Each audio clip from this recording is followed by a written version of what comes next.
넬슨 박사가 쓴 책 가운데 소망을 이루어가는 감사의 힘이라고 하는 책이 있습니다. 우리말로 이렇게 번역이 됐는데, 이 넬슨 박사는 베스트셀러 작가이면서도 또 정신상담가로 또 치유상담가로 아주 세계적인 명성이 있는 분입니다. 이번에 이 소망을 이루어가는 감사임이라고 하는 책에서 실험을 한 것을 우리에게 소개하고 있는데, 7개의 그룹으로 7명으로 된 것을 한 그룹으로 3그룹으로 이렇게 만들어서, 그래서 이제 감사훈련을 시켰다고 해요. 한 달 정도 감사훈련을 한 주에 한 번씩 모여서 시키고, 그리고 실제로 삶 속에서 감사훈련을 한 것을 한번 적용해봐라. 입술로 감사를 고백하고, 감사할 제목이 아니지만 한번 감사를 해봐라. 그렇게 해서 이제 훈련을 시켰어요. 그리고 이제 2달이 지난 후에 간증을 하게 됐는데, 모든 사람이 다 간증을 했습니다만 그 중에 이제 3사람만 소개하면, 한도는 자신의 딸과 관계가 매우 안 좋았다는 거예요. 딸이고 엄마인데 웬만하면 딸과 엄마 관계는 친하잖아요. 여러분 그렇지 않습니까? 근데 이게 원수지간 같이 서로 그렇게 지내던 그 어머니가 감사의 훈련을 받은 이후에 언제 그랬냐는 듯이 서로 아주 친밀한 관계가 되어서 엄마가 나 이제 이 딸 없으면 못 산다. 완전히 바뀌게 되었다.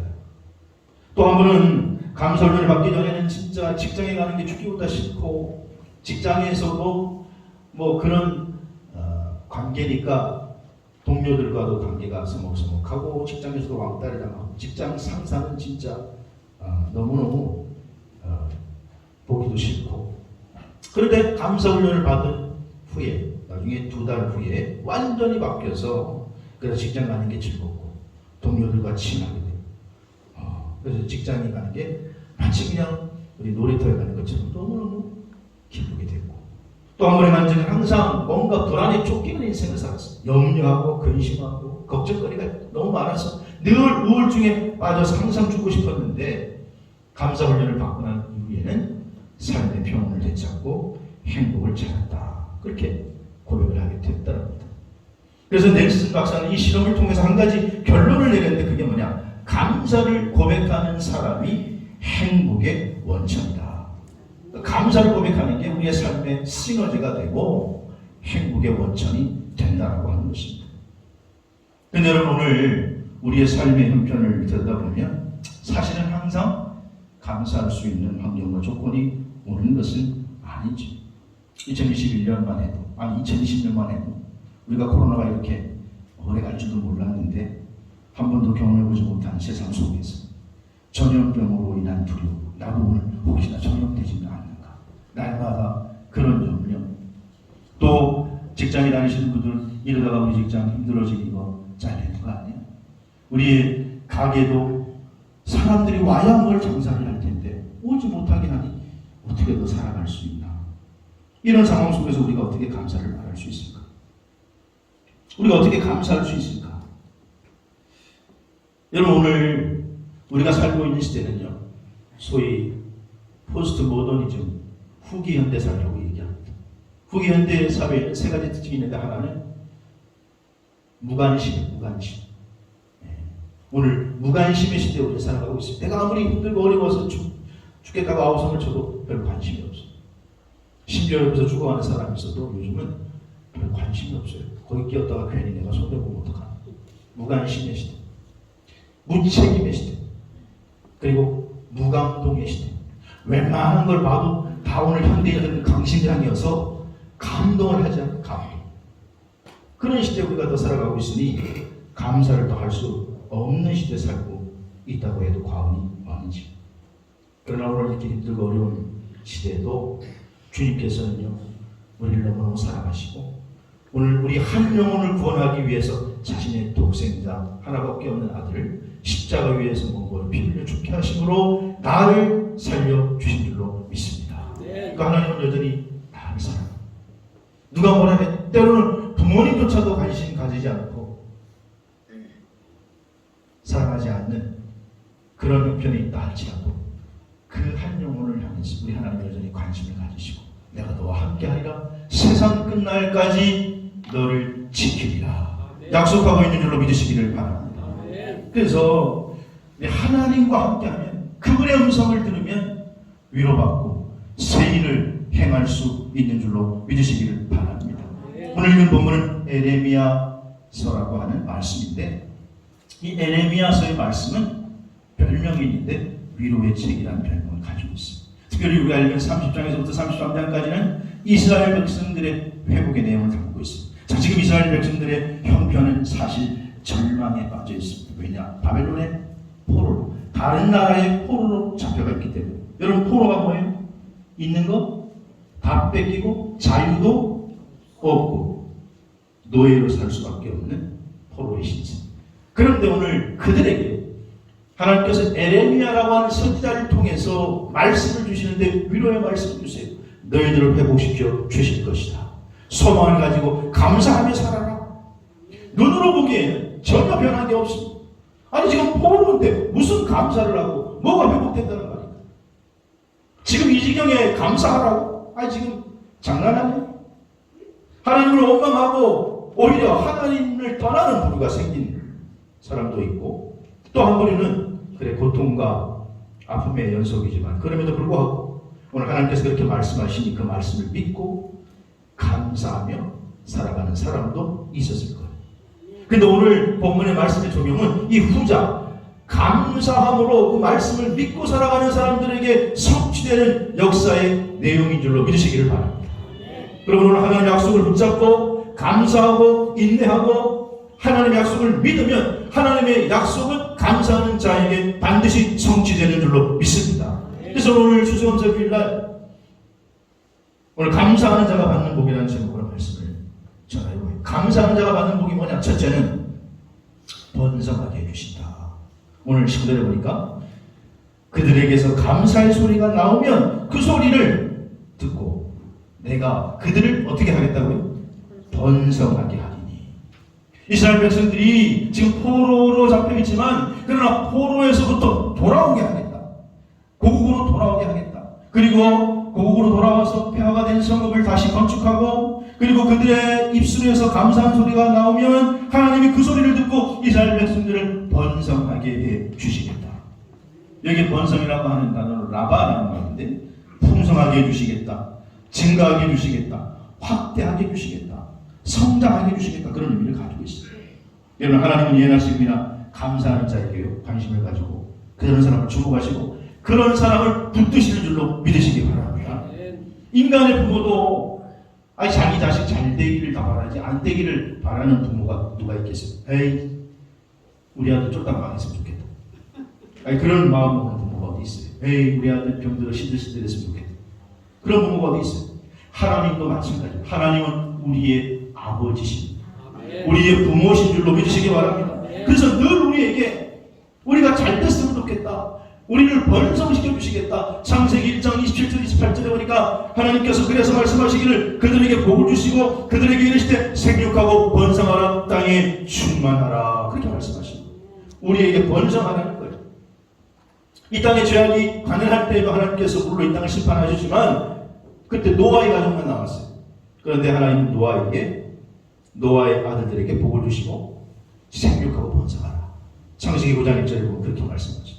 9장 7절도 보면 생육하고 번성하라. 하나님 우리에게 원하시는 게 뭐냐? 번성하게 하는 거예요. 그래서 믿음의 조상 아브라함도 부르셔서 가나안 땅에 살게 하시면서 창세기 16장 10절에 보니까 내 씨가 크게 번성하고 앞으로 그 수가 셀 수 없게 해주시겠다. 하나님은요 99세 된 아브라함도 부르셔서 축복하시는 거예요. 네가 앞으로 크게 번성하게 될 것이다. 생육을 얻어서 생육하고 생업을 얻어서 생육하고 번성하게 될 것이다. 창세기 47장 27절에 보니까 그렇게 약속해 주시고 계신다는 거. 오늘 여러분이 그 주인공이 되시기를 주의 이름으로 축원합니다. 여러분 성경에 보면요 다니엘이라고 하는 사람이 있습니다. 근데 오늘 예레미야 나오는 이스라엘 백성과 똑같이 이 사람이 포로로 끌려갔어요. 다른 나라에. 포로가 무슨 희망이 있습니까?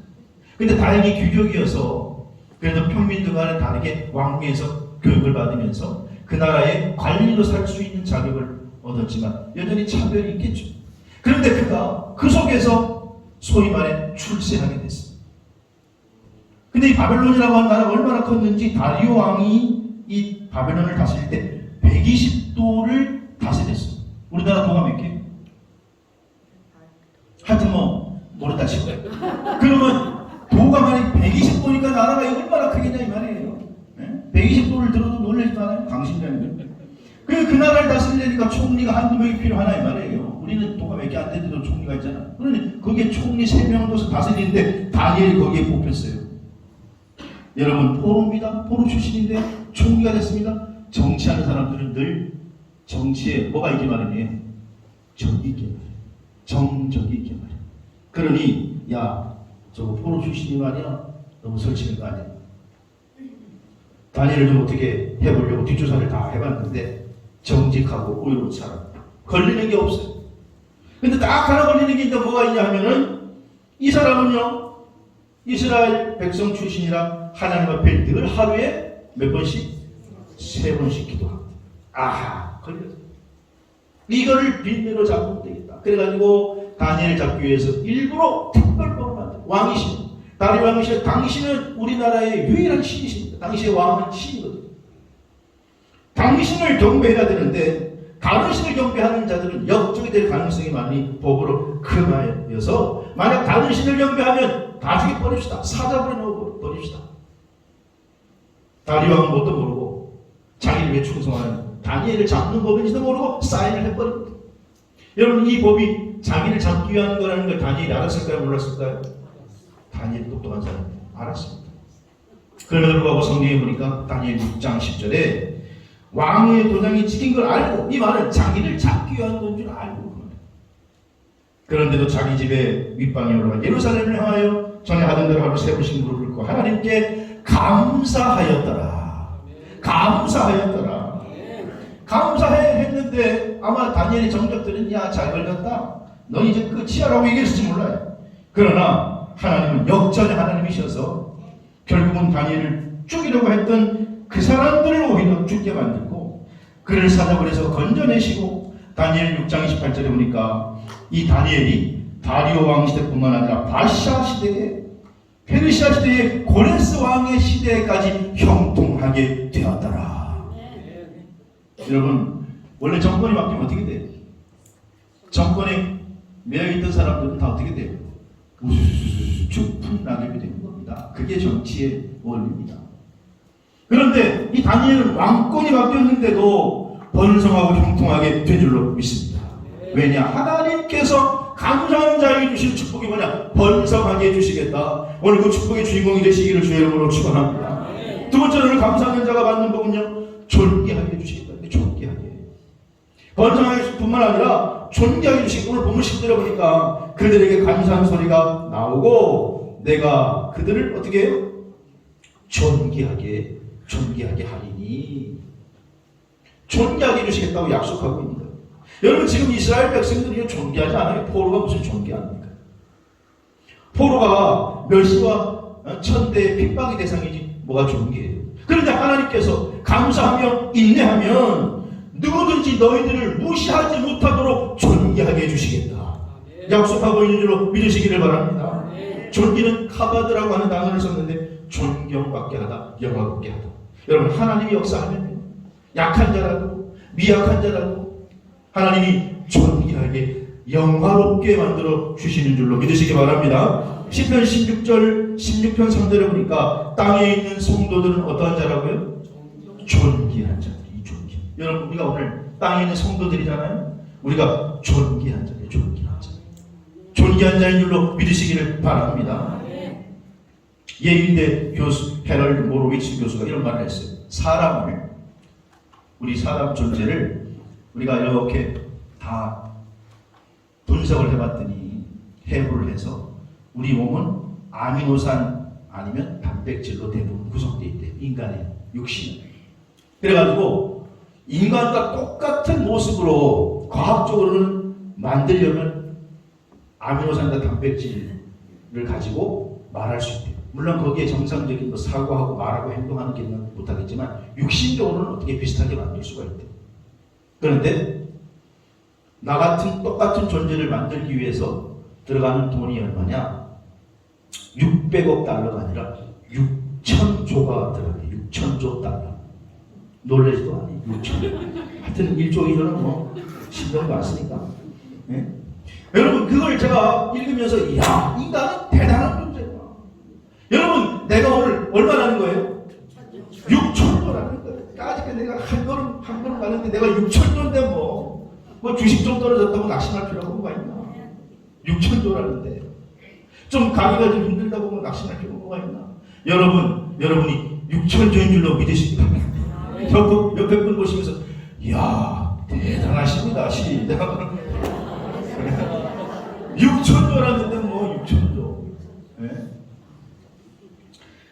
야 그러면서 문득 이런 생각이 드는 거예요. 야 우리가 그렇게 고귀한 존재구나. 그러니 하나님이 우리를 살리시기 위해서 독생자 예수 그리스도 당신 하나밖에 없는 아들까지 희생시키셨지. 내가 그렇게 고귀한 존재구나. 오늘 자기의 가슴에 손을 얹고 야 내가 이렇게 고귀한 존재구나. 시작. 야 내가 이렇게 고귀한 존재구나. 나를 살리시기 위해서요. 독생자 하나밖에 없는 아들을 희생시키셨고 나 만들기 위해서 6천조가 들어가. 지금도 나의 아버지는 우리 하나님 아버지이신 줄로 믿으시기를 바랍니다. 이게 우리가 보통 존재가 아니라는 거예요. 그럼 왜 절망하고 왜 스스로 생명을 포기합니까? 여러분 자기가 존귀한 자라는 걸 잊어버리면 자존감이 떨어지는 거예요. 그러니까 자꾸 자존심만 내세우다가 자존심이 꺾이고 나면 자존심의 꽃은 금방 꺾이기 쉽거든요. 꽂히고 나면 이제는 끝이다 생각합니다.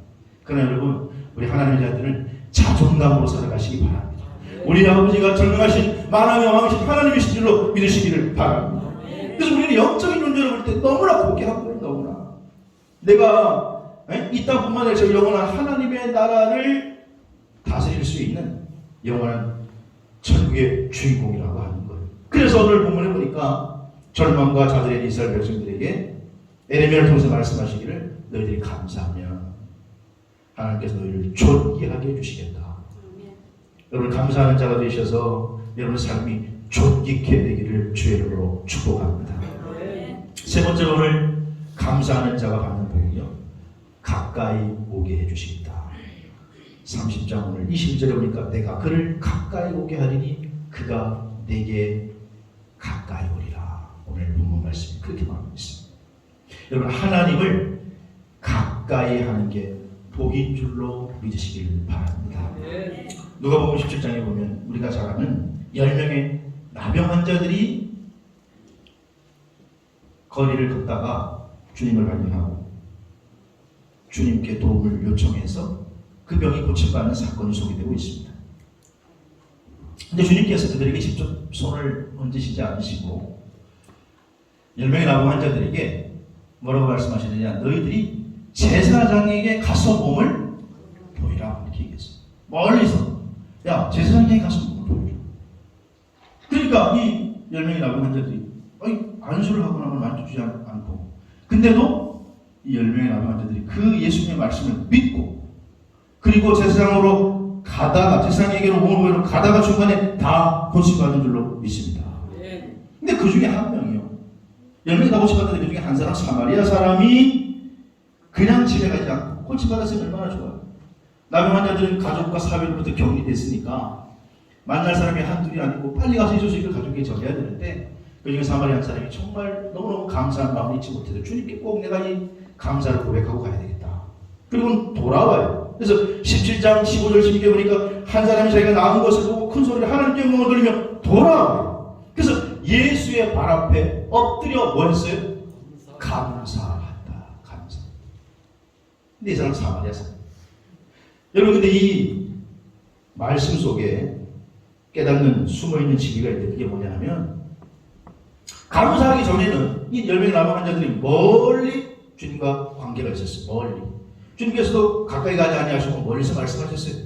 그런데 치료함 받고 다 치료함 받았지만 한 명의 감사하는 사람은 주님께 가까이 감사하러 나왔을 때에 감사하러 왔을 때 11절에 보니까 11장 11절에 뭐라고 그러냐, 멀리가 아니라 멀리 서서가 아니라 나중에 17장 15절 16절에 자기에게 나은 것을 보시고 하나님께 영광을 돌리며 돌아왔을 때 누가복음 17장 16절 예수의 발 아래 엎드려 어떻게 해요?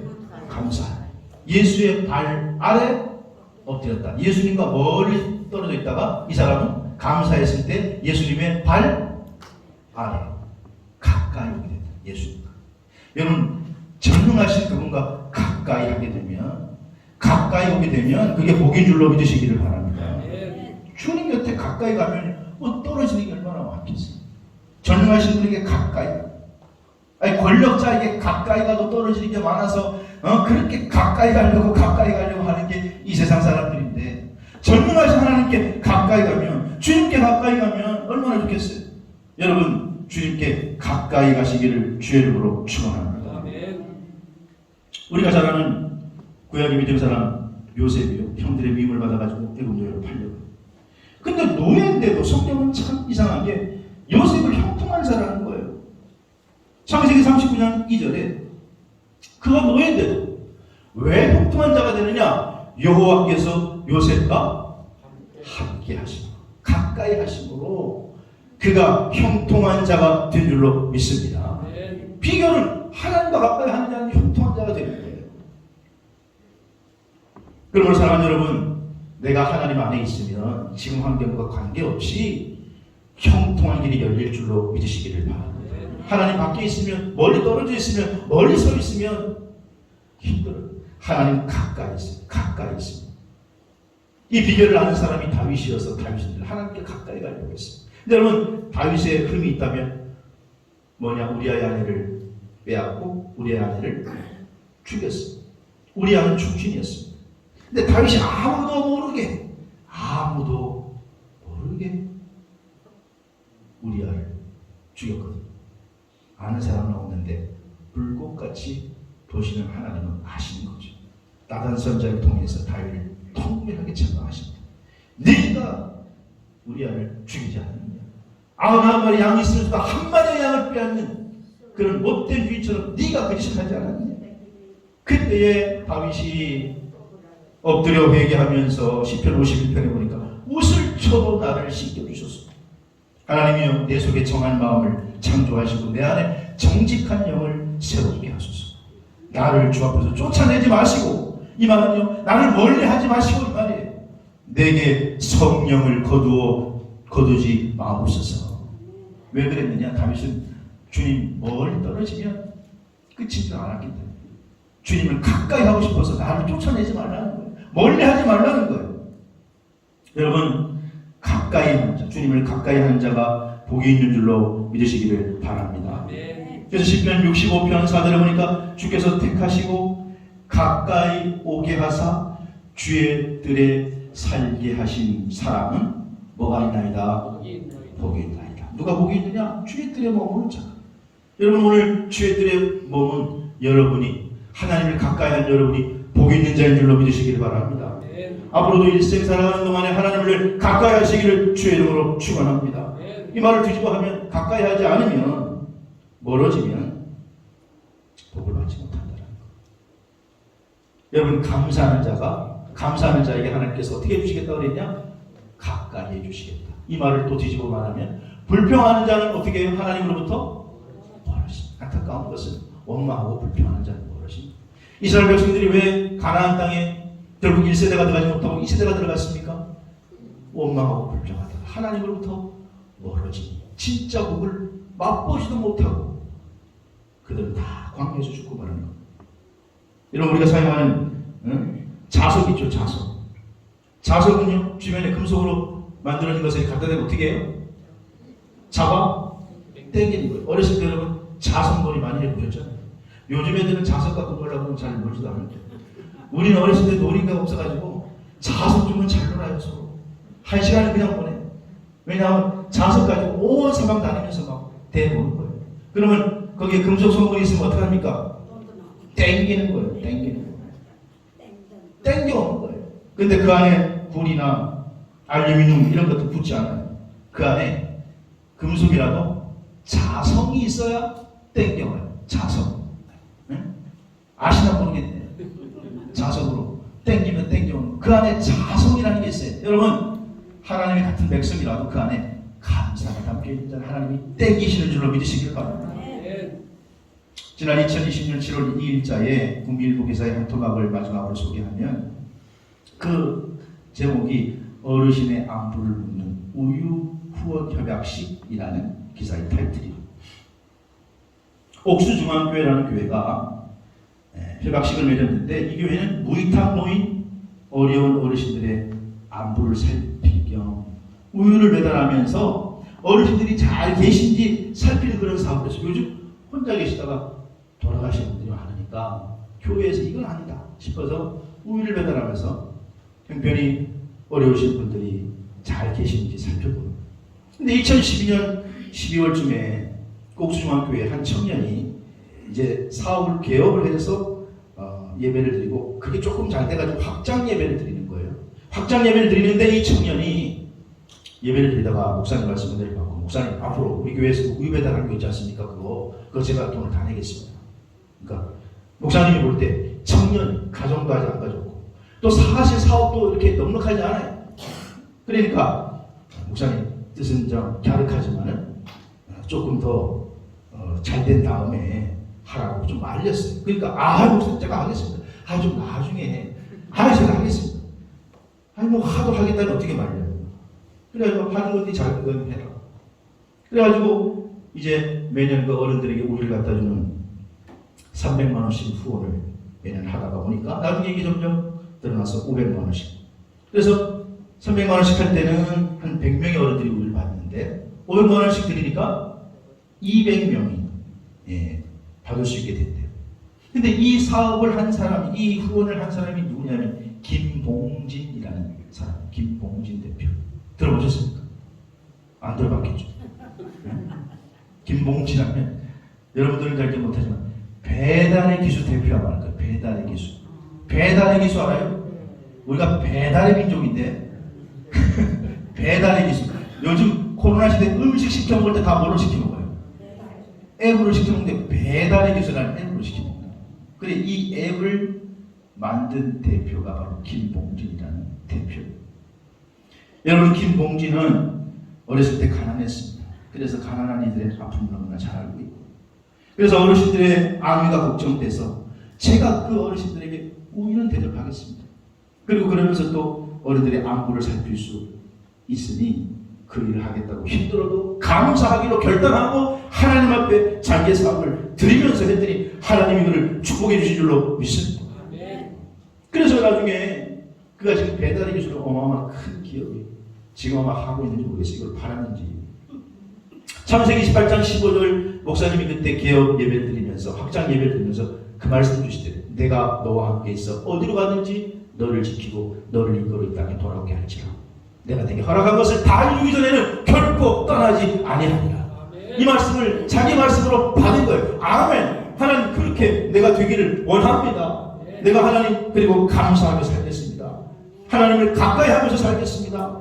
그랬을 때 하나님께서 이 청년을 축복해 주신 거예요.